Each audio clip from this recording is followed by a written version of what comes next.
Bienvenidos a Sin Arancel de por medio. Hoy tenemos el placer de hablar con José Juan Ruiz, presidente del Real Instituto Elcano, uno de los think tanks más influyentes de España y de Europa.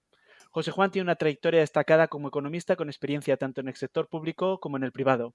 Antes de su actual cargo en Elcano, fue economista jefe y director del Departamento de Investigación del Banco Interamericano de Desarrollo.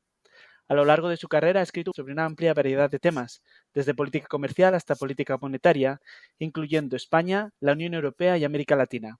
Hoy hablaremos sobre temas de actualidad y sus efectos en la coyuntura y estructura de la economía latinoamericana. José Juan, bienvenido al podcast. Bienvenidos, un placer estar aquí con vosotros. Siempre es un placer hablar de América Latina y del estado del mundo. Pues muchas gracias, José Juan. Es inevitable que vayamos directo al tema que más preocupa a América Latina, y es el cambio de gobierno y de política exterior con la llegada de Donald Trump por segunda ocasión a la Casa Blanca. Y un elemento que añade mayor preocupación es que Trump llega acompañado de una serie de personajes con mucha experiencia y de línea muy dura hacia la región, empezando por el secretario de Estado, Marco Rubio, que incluso ya realizó su primer viaje oficial y fue a Centroamérica, lo cual nos revela la importancia estratégica de América Latina en esta administración. Pero Rubio no es el único. Otro de los personajes de esta línea, y si me permites aquí bautizarlos como los neovulcanos, ¿no? Así se le denominaba el gabinete de George Bush, está también el ex embajador de México, Christopher Landau, que ha sido nominado como subsecretario de Estado, y también Mauricio Clever Caron, expresidente del BID, pero ahora regresa como enviado especial para América Latina. En fin, la preocupación es sobre Donald Trump, pero también sobre un equipo especializado en la región que finalmente son quienes van a operar las amenazas comerciales de la Casa Blanca como herramienta de presión política. Y en los últimos meses hemos visto cómo se ha usado este recurso principalmente hacia México y también a Colombia para alcanzar acuerdos migratorios. Aunque creo que haríamos mal en agrupar estos dos países en una misma categoría, porque al presidente Petro le amenazaron hasta con quitarle sus visas a sus familiares, y México, con la presidenta Claudia Sheinbaum, es un tanto distinto, porque además de que ella adopta una postura más pragmática, México cuenta con otras herramientas para responder a las presiones de Estados Unidos. En fin, teniendo en cuenta todos estos matices y la heterogeneidad en la región, ¿cómo consideras que debe ser la respuesta de los países de América Latina hacia las presiones de Trump 2.0? Completa sumisión, estire y afloje, confrontación, en fin, ¿cuál es tu opinión? Muchas gracias, Renata, por el planteamiento que haces. Si me permites, yo creo que sería un error de América Latina analizar y actuar y decidir su estrategia en términos bilaterales, no ya de países, sino incluso de región. Hay que entender qué es lo que está pretendiendo hacer esta presidencia, qué consecuencias tiene para el orden global y después intentar saber cuáles en las posibles respuestas dónde tienes que jugar el papel. Y lo que estamos hablando, en mi opinión, y el hearings de Marco Rubio, su confirmación es bien claro, cuando dice el orden internacional está obsoleto, y no solo está obsoleto, sino que ese orden internacional ha sido weaponizado, utilizado contra nosotros. Hay que cambiar el orden internacional. Entonces, yo creo que esta primera historia es: no vamos a saber cómo hay que jugar si no sabemos a qué juego estamos planteando sobre la mesa. Y el juego que estamos planteando sobre la mesa, en mi opinión, es una vuelta al power politics, a la geopolítica del siglo XIX para el siglo XXI. Y este es un tema que yo creo que es incluso de mayor preocupación, o debería de ser de mayor preocupación para el continente. Porque ¿qué es lo que esto nos puede plantear?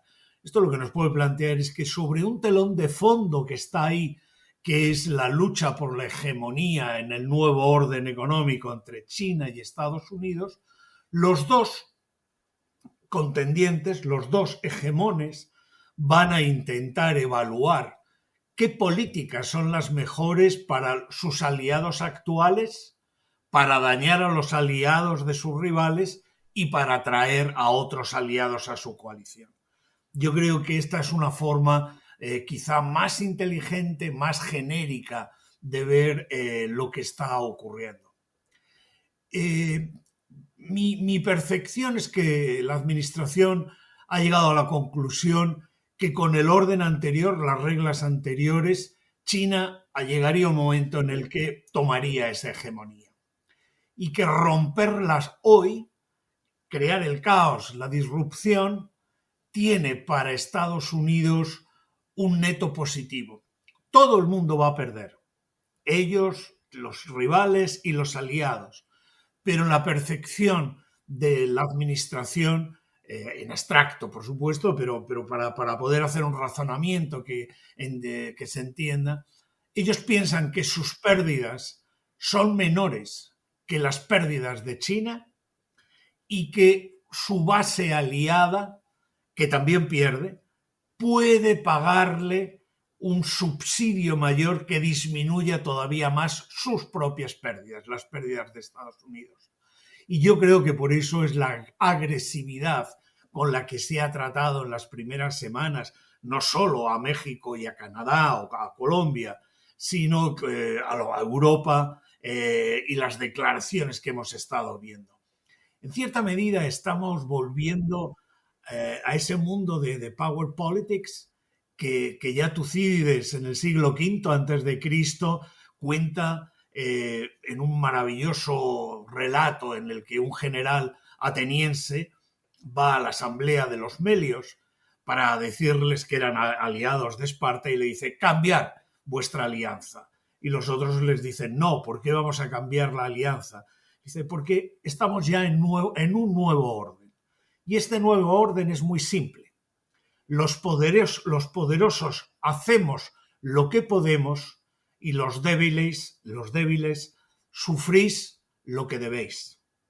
Y en esa visión de ese mundo expansionista de Groenlandia, de Golfo de México, de Golfo de América, del Canal de Panamá, en esa historia es en la que yo creo que estamos en estos momentos, en la que hay una clara visión de que los aliados, entre los cuales estaba obviamente Latinoamérica, no solo van a recibir menos incentivos por ser aliados de Estados Unidos, sino que van a contribuir a mitigar las pérdidas que ha puesto en marcha el cambio de actitud de Estados Unidos.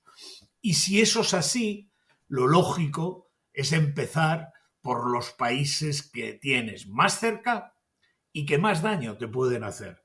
Porque como tú bien decías, la obsesión por los déficits comerciales, bueno, pues es una obsesión que está ahí, pero si tú quieres poner y limitar la cancha del nuevo orden, lo primero que tienes que comenzar es con aquellos con los que, en tu opinión, está el mayor problema. Es decir, está México y Canadá. Y además tienes que sacar los otros grandes temas con los que tienes al lado. La inmigración, tienes que sacar el tema del tráfico de drogas, la violencia, y tienes que esperar que ellos hagan lo que tú estás intentando hacer. Dicho esto, puesto en este contexto, a mí me parece que la respuesta de la presidenta mexicana ha sido extraordinariamente valiente, inteligente y probablemente muy eficaz. Yo creo que hay que plantar cara, hay que poner una posición firme para poder ir a la mesa, no porque en la mesa vaya a haber muchas cosas muy racionales, sino porque si no te sientas a la mesa, vas a estar en el menú. Es tan sencillo como esto. Entonces hay que llegar a la mesa. A la mesa van a estar, qué es lo que sale de ahí, iremos viéndolo, porque realmente yo creo que esto no es un cambio menor, no son ajustes, yo creo que esto es una redefinición del orden internacional. Sí, coincido, o sea, varios analistas, ¿no? Hablan de esta Great Power Competition, no sabría cómo traducirlo al castellano, pero sí es esta visión como Competencia, rivalidad entre potencias. Gracias, está. Pero finalmente es esta visión imperialista, ¿no? Del orden internacional, dividido en esferas de influencia, y América Latina, pues geográficamente le correspondería, ¿no? En ese sentido, pues el continente americano a Estados Unidos. Unidos, y esto se ha visto desde pues, de la fundación de Estados Unidos como nación, ¿no? Y su expansión y sus áreas de influencia.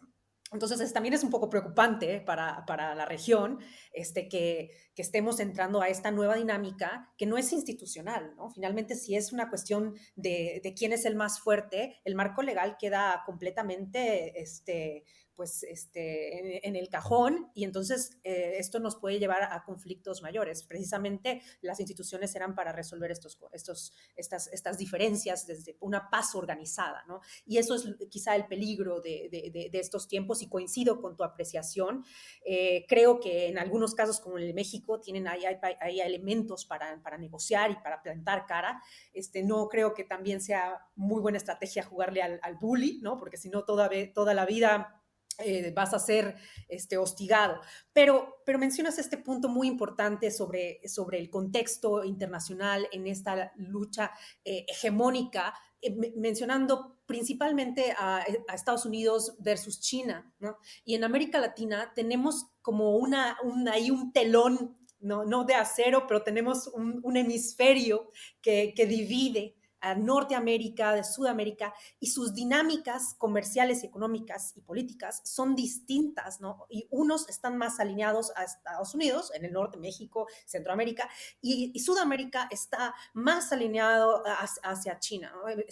Vemos el caso de Brasil, que es una tensión constante, y quisiera saber desde tu perspectiva, ¿cómo crees que estas diferencias o dependencias económicas puedan influir en los propios procesos de integración en la región y en la viabilidad también de implementación de políticas públicas y proyectos de infraestructura? Tú tienes experiencia en este sector, y pues es una región con amplias necesidades de desarrollo, y me parece también muy interesante traer el caso de Perú y Panamá, que están en confrontación con Washington directo, ¿no? Por una cuestión sobre el control del Canal de Panamá, o en el caso de Perú, por el puerto de Chancay, ¿no? Entonces, ¿qué pueden hacer estos países para resistir las presiones de Estados Unidos en un contexto de competencia abierta con China, pero al mismo tiempo tratar de buscar soluciones a sus problemas de desarrollo e infraestructura?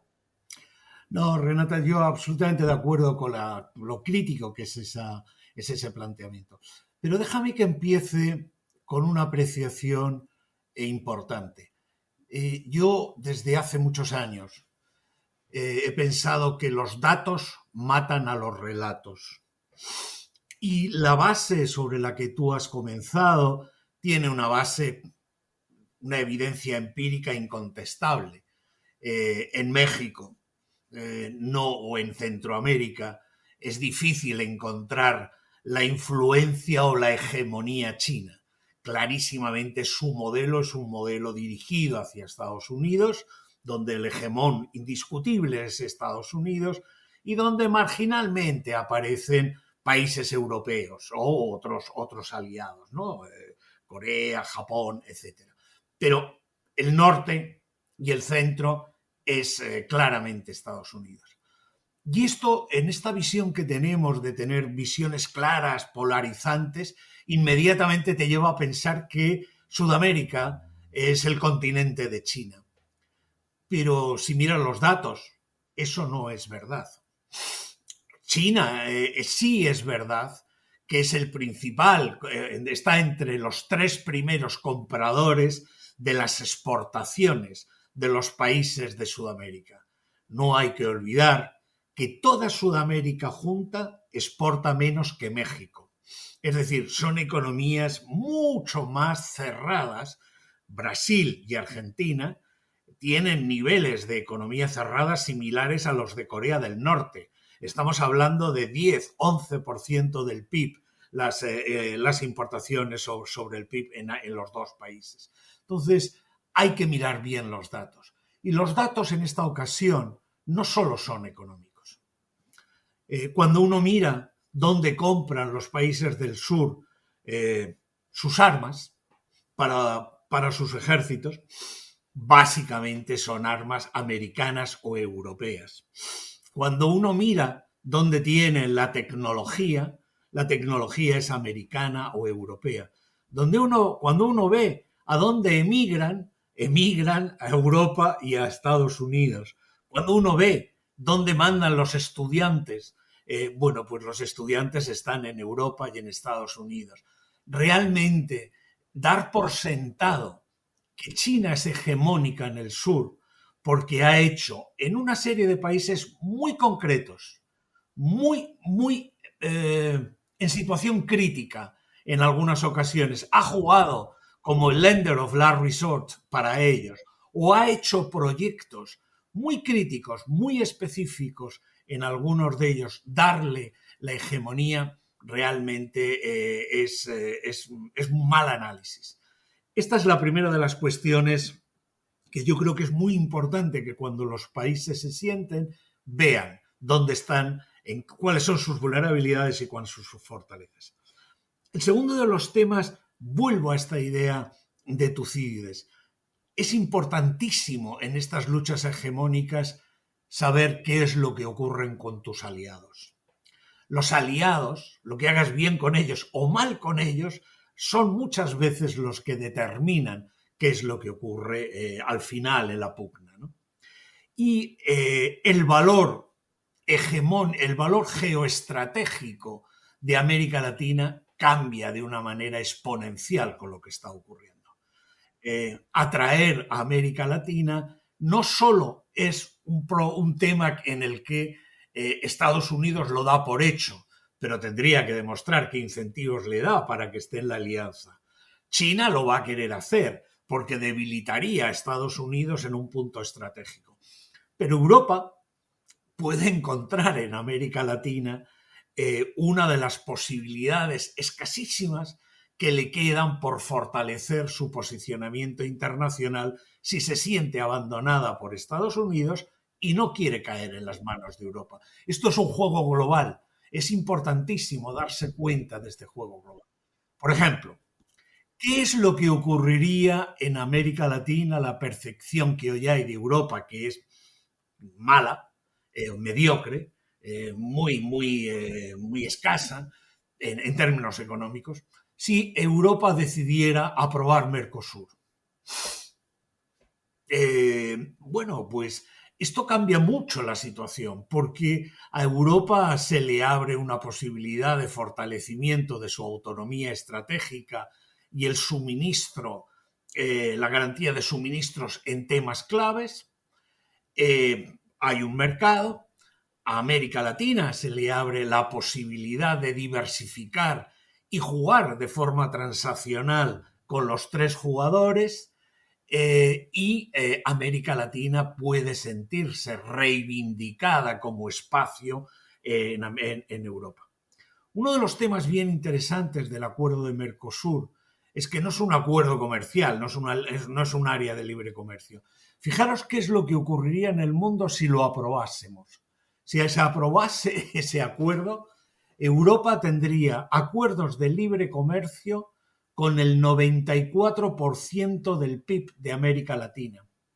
Estados Unidos los tendría con el 42% y China los tendría con el 12%.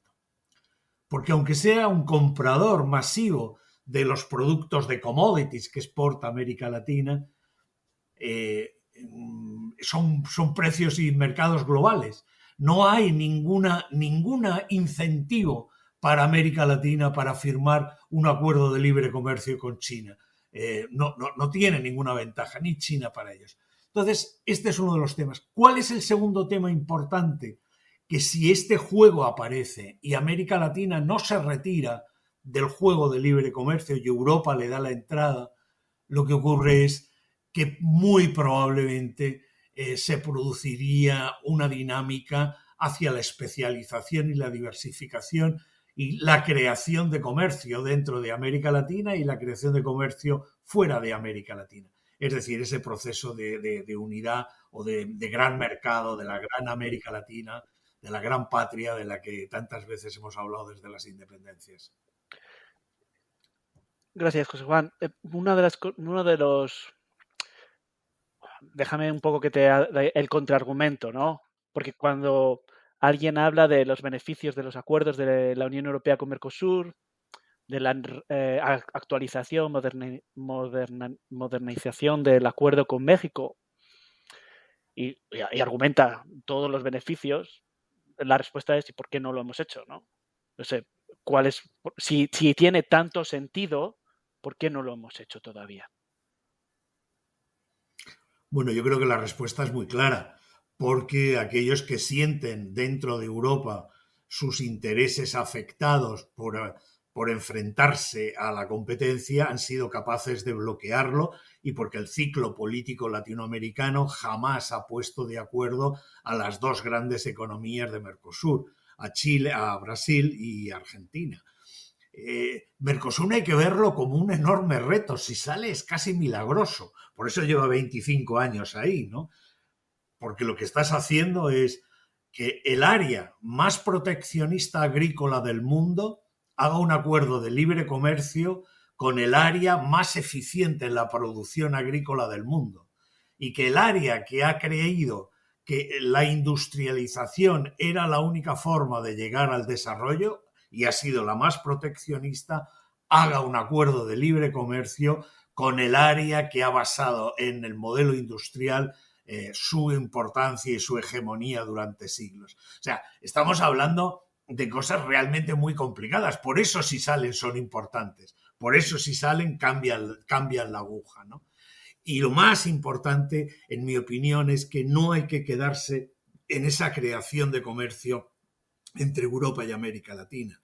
A mí lo que me parece más importante del acuerdo de Mercosur, este tipo de acuerdos, o el que está firmado con México, el que se va a renovar con Chile, el tema que me parece más importante es que crearía comercio dentro de los países latinoamericanos.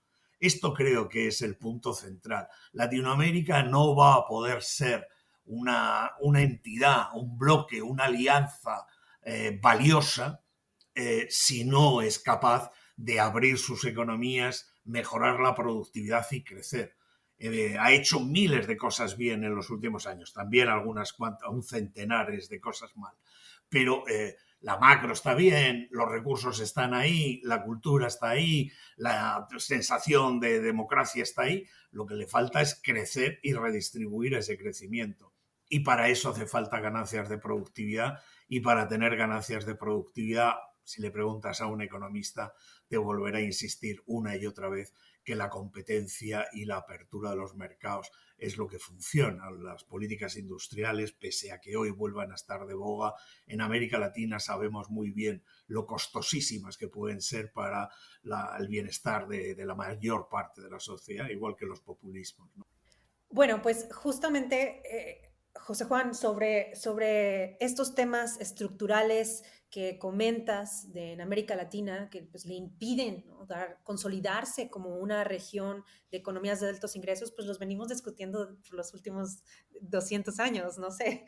Entonces, pues hay quienes argumentan que el problema central radica en que estos países se encuentran en la trampa de ingresos medios, ¿no? Para nuestra audiencia, es la trampa de ingresos medios son aquellos países que logran salir de la pobreza, alcanzar un nivel de ingresos intermedio, pero luego se estancan y no consiguen dar el salto a economías de altos ingresos.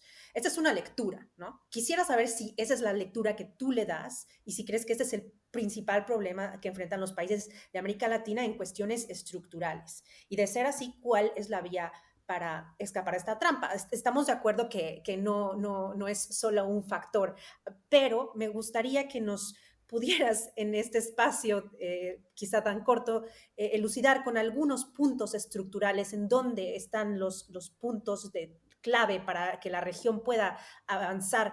Ya mencionabas este comercio intrarregional, quizá la desprimarización, ¿no?, de las economías, una mayor integración regional. Quizá ya me estoy robando tu respuesta, pero finalmente quisiera que nos comentaras cuál es tu visión sobre las cuestiones estructurales de la región para lo que comentabas en un inicio, este nuevo orden que se está pues diseñando ante nuestros ojos.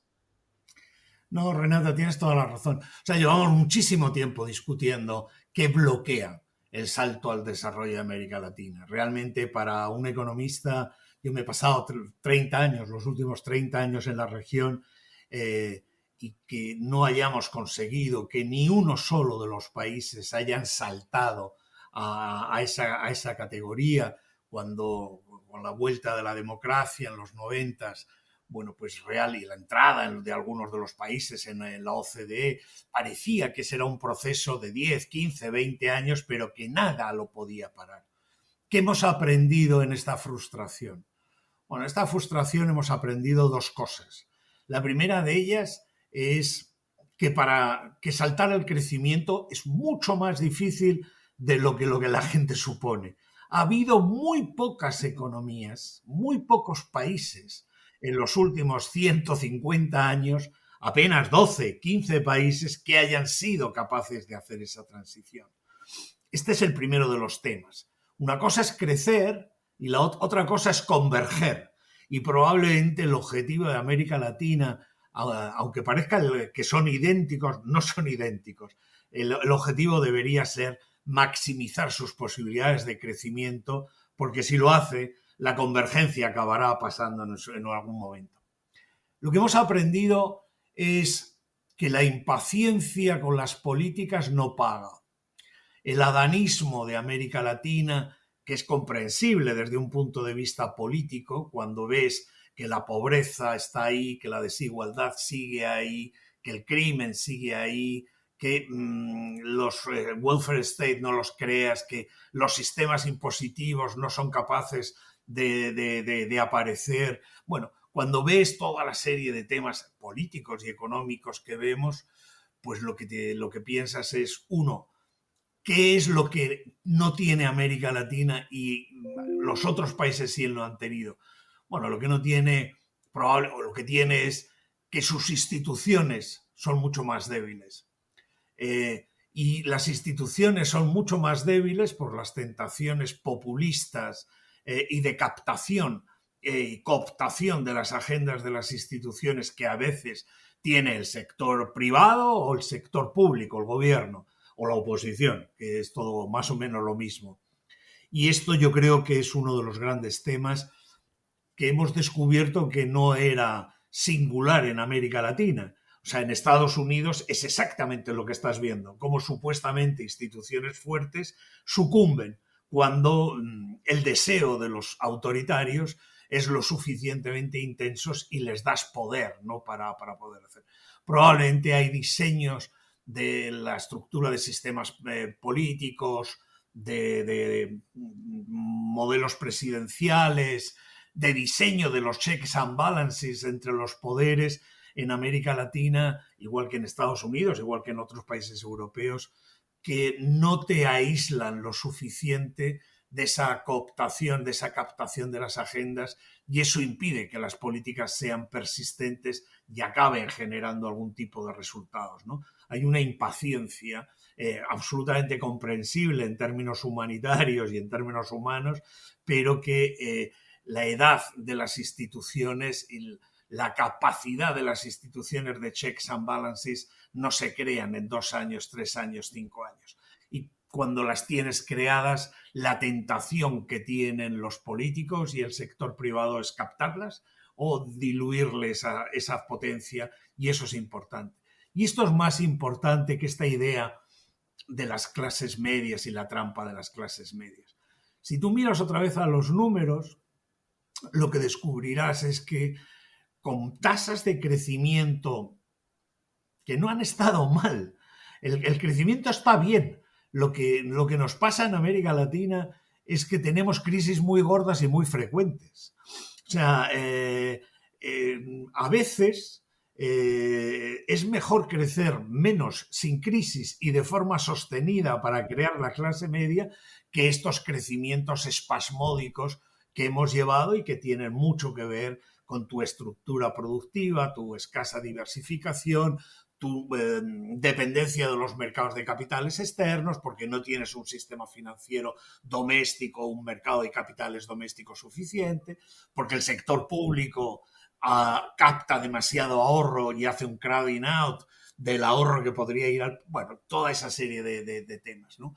Y a mí esta sensación de que todo ha salido mal, yo la pondría un poco sobre el papel, porque América Latina es uno de los continentes donde virtualmente ha desaparecido la pobreza extrema. La pobreza ha caído de manera muy significativa, aunque esté aumentando recientemente, en los últimos 20, 30 años, desde la llegada de la democracia.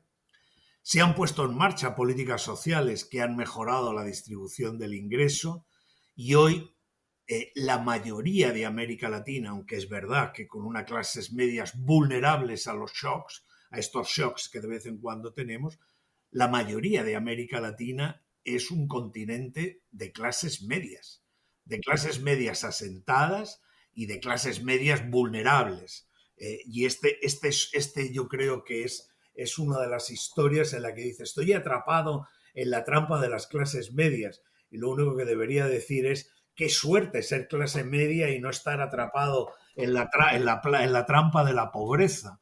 Y eso no lo has conseguido por nada. O sea, ha sido un balance y un trabajo de muchas generaciones de latinoamericanos que han conseguido avanzar. Ahora, para seguir haciéndolo, yo creo que hay un tema crítico en términos económicos, que es la necesidad de reducir el tamaño de la economía informal. Mientras las economías latinoamericanas tengan ese nivel de informalidad, no solo es un problema de impuestos o de sostenibilidad del estado del bienestar, no, o de violencia. Es un problema mucho más importante. Es que esa informalidad es justo la que genera los incentivos para que no trates de incorporar las tecnologías, para que no trates de incorporar las mejoras de productividad de fuera, para que no te integres en las cadenas globales de distribución y de producción. Este es el gran tema, ¿no? Y esto significaría que habría que repensar de forma muy profunda, como pues, Santiago Levy, por ejemplo, ha propuesto en México, es cómo financias estos mecanismos de compensación, sobre qué basas, digamos, la capacidad redistributiva del Estado. ¿Lo basas sobre un impuesto sobre el trabajo formal o generas reformas fiscales en las cuales la financiación de los mecanismos de redistribución estén mucho más basadas en impuestos directos que en impuestos indirectos o en impuestos sobre el trabajo, ¿no? Fenomenal. Esto nos has dado un montón para pensar y además no solo en la crítica, pero también lo positivo de cómo se ha avanzado en el desarrollo económico de la región. Vamos a terminar con una última pregunta que le hacemos a todos los invitados al podcast. Es un poco más creativa. Me gustaría preguntarte que te imaginaras un mundo donde básicamente no tienes ningún tipo de restricción económica ni política. Eres Tucídides o... Ese mundo no existe y eso te lleva a la melancolía. Bueno, imagínate que tú tienes una lista de políticas públicas que puedas elegir para mejorar el desarrollo económico de América Latina y no tienes ninguna restricción ni política ni económica. ¿Dónde sería donde pondrías el énfasis? ¿Qué pedirías? 3. Educación, educación, educación. Magnífico. Capital humano. Muchísimas gracias, José Juan, por compartir tu experiencia en Sin Arancel de por medio. Me gustaría preguntarte, ¿dónde te podría seguir nuestra audiencia en redes? No sé si nos pudieras compartir, ¿tienes cuenta de X, de LinkedIn, correo? ¿En dónde te pueden Pero básicamente lo que yo hago ahora es dirigir este think tank español, el Real Instituto Elcano. Entonces es mejor seguir al Real Instituto Elcano, donde vais a ver mi mano, pero también la de muchos expertos, colegas. Somos en estos momentos que ya casi 60 personas haciendo investigación y hablando de lo que está ocurriendo en el mundo. Hay un tema que es importantísimo que América Latina sea consciente. Para hacerse oír en el mundo, lo mejor no es hablar mucho de sí mismo, es hablar de los problemas globales y explicar que tú puedes aportar a la solución de esos problemas porque tienes experiencia, porque muchos de ellos los has enfrentado o los estás enfrentando, porque tienes ideas, porque has hecho políticas que no han dado resultado y algunas que sí han dado resultado. Si América Latina, en lugar de intentar explicarle al mundo su sistema político, sus cuitas, en lugar de hablar de esto, estuviera diciendo, oiga, si ustedes quieren hablar de transición climática, pregúntenos, porque nosotros tenemos la matriz de producción de energía más limpia del mundo y tenemos los recursos para seguir empujando y que podemos ayudar. Si ustedes quieren hablar de seguridad, pregúntenos, porque hemos tenido un problema enorme, lo seguimos teniendo y no todo lo que hemos intentado ha salido bien. Yo creo, esa aproximación a lo global de América Latina, no hablando de ti, sino diciendo cómo lo que has aprendido puede servir a los demás, creo que sería un enorme paso. Muchas gracias, José Juan, por compartir nuevamente tu experiencia en Sin Arancel de por medio y pues sigan al Real Instituto del Cano en todas sus redes. Renata, Óscar, un placer compartir Muchísimas gracias, Juan. Muchas gracias por el tiempo que nos has dedicado y por todos estos pensamientos. Es súper interesante. Gracias. Bueno, Renata, ¿qué te ha parecido la conversación de hoy? ¿Con qué te quedas? Bueno, pues ha sido una conversación fascinante. Hablamos de tantas cosas que es difícil poner o seleccionar cuál es la más importante, pero creo que a mí me gustó en particular, bueno, su apreciación con la que comparto, ¿no? Sobre cómo estamos en un mundo en transición, ¿no? Hacia una nueva dinámica de poder, de la Great Power Competition, pero también me gustó cómo pues contradice un poco esta visión, ¿no? Que se tiene sobre la influencia de China sobre el cono sur y nos da datos muy interesantes, ¿no? En los que como que se refuta esa narrativa en la que China tiene dominio de América Latina o sea, él señala que en algunos países sí ha tenido una estrategia muy concreta, pero nos menciona, ¿no? Cómo es que la mayoría de los países siguen comprando tecnología americana,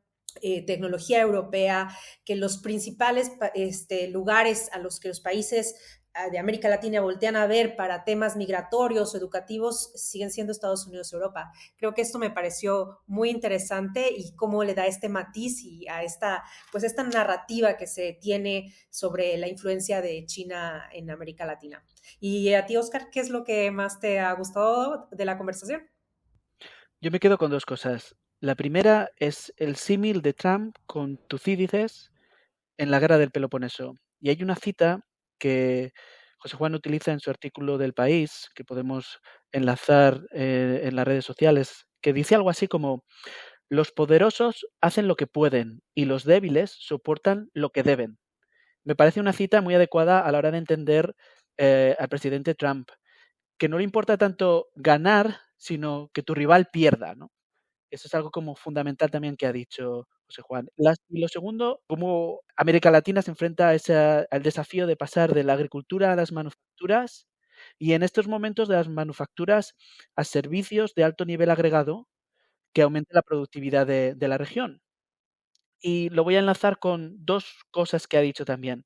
El segundo punto, cuando hemos hablado del comercio, porque el comercio es un vehículo para promover esta transición hacia una matriz de producción de mayor productividad, donde los servicios tienen un componente más importante. Y la segunda es el último punto. Cuando le hemos preguntado a José Juan por cuál sería la política en la que él invertiría si no tuviera ninguna restricción económica o política, y ha dicho educación. Sí. Y en este sentido, cómo el capital humano ha citado al capital humano por encima del capital físico a Claro. la hora de promover el desarrollo económico y social de la región. Sí, a mí también me ha llamado mucho la atención ese último punto y creo que es algo sobre lo que tenemos que reflexionar en adelante. Pues hasta la próxima. Hasta luego. Gracias.